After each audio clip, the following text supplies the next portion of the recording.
real asset, but there's a lot of big ifs on that. Well, you got 2 no-hitters and a perfect game amongst those 5. Yeah. Yeah, I was telling you, I've actually heard of like 4 of those guys. So they've got to be pretty good. That means they're good? Yeah, you'll have to excuse me, though. I kind of got lost. I was thinking about my NBA fantasy team, and I wasn't paying attention. It's Zambrano and then who? Yeah, Big Z, Burley, Vasquez, who's been outstanding actually the last couple of years. Josh Johnson was arguably the best pitcher in the National League last year before he got hurt. And then Nolasco is just kind of a throwing guy, but he's okay. I've had him on my fantasy squads before. He gets you 13, 15 wins a year, and on that squad, he might get 15 again. So, Mahan, what do you think? I know you're a baseball guy. 2 things. One, I think if any manager can get the most out of Zambrano, it's Ozzie Guillen. Both the player and the manager said that they want this relationship in the past. So I think that as far as this is the last chance for Zambrano, and it's probably the best situation. 2, I don't know if Vasquez was talking retirement at the end of last season. It's still kind of up in the air. Yeah, but now that back or not. Now he can be on a good team. Right. Last year the Marlins were awful. That's kind of what, the talk is maybe they can convince Vasquez to come back. Because 2 years ago with Atlanta, or 3 years ago now, with Atlanta, he had that really good comeback year. Right. And he's still the same pitcher. At times this year, he showed that same type of delivery and You're just on a bad team. I agree. I think Big Z and Ozzie can get along. See what the caller thinks about your best starting five. No. She doesn't like it. She doesn't like it at all. She doesn't like it. I guess she told us. Not one little bit. They found out that I was in the studio. Like, oh, Mahan's here. I'm out. I was also shocked to see Big Z's only 30. Is that right? It seems like he's been around forever. So he's got he still has some life left in that arm if he wants to use it. I just can't stand him. One of my biggest pet peeves. One of my biggest pet peeves are full-grown adults who throw tantrums. Like, I cannot stand that. In any walk of life, no matter what you do, what profession, grown-ups who throw temper tantrums, it drives me absolutely crazy. It's one of my least favorite things about people. It's kind of like me if I miss a meal. Yeah, like Mark. Exactly. I hate that. But listen, I was watching, and this is somewhat off topic, but I was watching, there was a Back to the Future trilogy.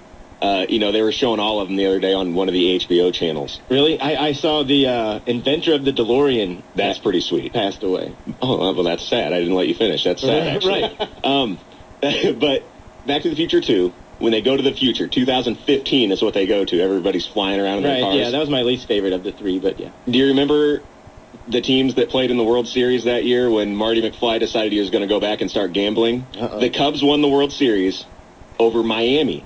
Oh, nice. There was a team in Miami, and that was what Marty McFly was super. He's like, whoa, Miami? So, like, half of that's true. Part of it, yeah. Miami might play for a World Series in 2015. Yeah. But the Cubs, no. And the 2 of them can't play each other. No chance. Yeah, no, that's Unless Bud Selig moves the Cubs to the American League for some odd reason. That'd be cool. Oh, you never know what Bud's going to do. You just never know. Yeah, he makes a lot of changes. He's very forward-thinking and progressive. Also wanted to touch on real quick, Cardinals Caravan is stopping by Springfield. It'll be at the Prairie Capital Convention Center. I heard KO kind of ripping the lineup, saying they never bring anybody. I'm like, who are the Cubs bringing? Well, I actually text him. I go, last year they did bring the World Series MVP, David Freese, so they do kind of bring big names every once in a while. But, this year's lineup not that good. Fernando Salas, Tony Cruz, Matt Carpenter, and I'm a huge Cardinals fan. Right. And I don't even know who Jordan Swaggerty is, so that's kind of stinky. And Dan McLaughlin's the MC, so... Yeah, baby. But they're not serving alcohol at the center, so that's good news. Come on. Andy Bennis, he's a good guy. Albert Bosky. Seems nice. He doesn't like me for some reason. The Madden Gearing doesn't like serious? No, we've met several times. You probably didn't kiss his backside. No, no, I messed up. I made some arm reference, and then his arm was in a sling. I didn't see it. And then Rex Hudler, though, actually probably be the most entertaining guy of the whole group, honestly. I didn't know he's back with the Cardinals. I thought he was with the Angels. Yeah, I did, too. I thought he's, riding old pool. Rex was always great. I'll tell you what, no one dove and played harder than Rex Hudler. Headfirst Hudler. I'll never forget Rex Hudler diving headfirst into the stands in Montreal, and he caught the ball and, comes up bleeding or whatever, and it was just awesome. You don't see enough of that these days. And they always replay the Jeter dive into the stands, but they never show Rex Hudler doing it. Jeter, though. I mean, come on. I know it's Jeter, and when Rex did it was in Montreal, no one's even in the stands. Yeah, and there probably weren't even cameras. You're lucky. Yeah. There might not. No one was filming it. I was just, you were watching live. It wasn't recorded. Yeah, that was it. I heard a lot of guys, on our station talking about the caravans coming through and how, that weren't anybody really. There was nobody really coming. And we were talking a little bit off air going in, and it's. Do you guys think, because the Cardinals are probably the most fan-friendly team, one of, if not the most fan-friendly team in the league, I mean, don't you just think it's overall just baseball and their bad marketing? I mean, it's kind of... No. It's good marketing. You're really? Yeah, you're prepping up the young guys. If Albert comes here, you're going to have a fiasco at the center. Well, yeah, because he doesn't even live here anymore. I mean, that's not... He never lived here. Yeah. But you bring Big Z but you bring a bunch of guys that I've never heard of. How is that good for business? Because not only am I not going, but it also has done zero to pique my interest in the upcoming season. It's done absolutely nothing. Well, that's because you're not a baseball fan.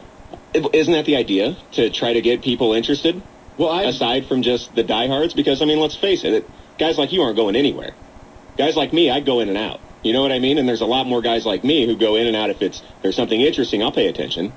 If you're bringing out a carpenter who's not Chris and telling me to come meet him, I don't care, and I'm not going to care. Well, would your son rather see Fred Bird or Albert Pujols? No, my son would rather see Derrick Rose and LeBron James. He's smart. But they're not coming. No, but they're not coming either. Right. If the Bulls go on tour, there's no Derrick Rose.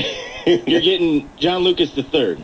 Oh, that'd be awesome. Well, you see what I'm saying, though? Give me some Joe Kim. That's what happens. You pep up the young guys like this. Matt Adams will be in Decatur. He's supposed to be the next Albert Pujols.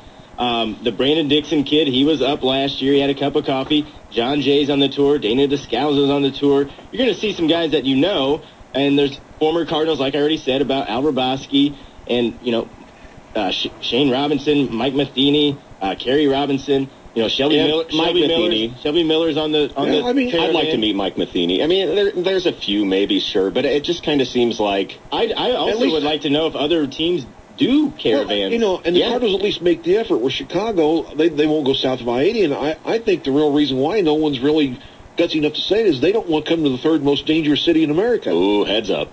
Yikes. Yeah, why? Who does? Well, I also would like to know what the Cubs actually talk about in their caravans. Oh, jeez. Well, the Cardinals can talk about, hey, we just won the World Series last year. We've actually won like 11 of them. We've actually had a really good time with Gibson and Brock and Ozzie, and, we reminisce about the good old days. What do the Cubs talk about? They talk about the good old days, like 45, when the last time they... 45? Yeah. Yeah, right. Okay, so no one's around from that era. They caught out the old timers. Yeah. That was the last time they were there, though. They caught out some guy who's 90, and he discusses the old days and how that it's good times are coming again. And we finished 40 games under. And we got Harry in the booth and well, wait a minute. We don't have Harry in the booth anymore. We can find out what they talk. Surely somebody either listening or hearing this station has gone to a Cub. What do you guys talk about? Somebody call in 529-1450. What happens there? But if it's anything